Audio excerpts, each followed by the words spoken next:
60 से 70 सांसद, कई मंत्रियों के भी टिकट कट सकते हैं। बीजेपी के उम्मीदवारों की पहली लिस्ट इस पर चौंका सकती है।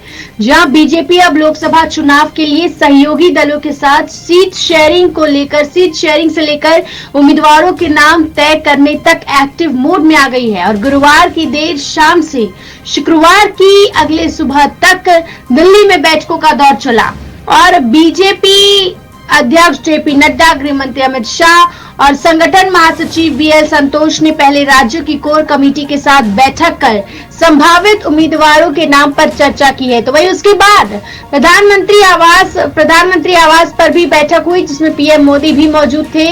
बाद में बीजेपी की सेंट्रल इलेक्शन कमेटी यानी सीईसी की बैठक हुई है। बताया जाता है कि सीईसी की बैठक में एक एक सीट को लेकर चर्चा की गई। बीजेपी ने हर एक सीट के हिसाब से रणनीति तय करने और हर सीट से उस नेता को टिकट देने का निर्णय लिया है जिसके वहां जीतने की संभावनाएं सबसे अधिक हो। अगर जीतने की स्थिति में दूसरे दल का नेता है तो उसे बीजेपी में लाने की कोशिश की जाएगी। इसके लिए बाकायदा राज्य और शीर्ष स्तर पर कमेटी भी बना दी गई है। जिन सांसदों का प्रदर्शन संतोषजनक नहीं रहा है, इस बार पार्टी उन पर दाव बिल्कुल नहीं लगाएगी।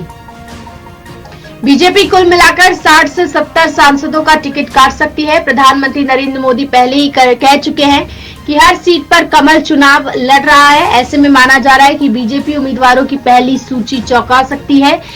पार्टी ओबीसी वर्ग से ताल्लुक रखने वाले सांसदों के अधिक टिकट नहीं काटेगी। साल 2019 के चुनाव में बीजेपी के 303 में से 85 ओबीसी सांसद जो है वो चुनाव जीत कर आए थे। ऐसे में देखना ही होगा कि पहली उम्मीदवारी की लिस्ट कैसी होती है।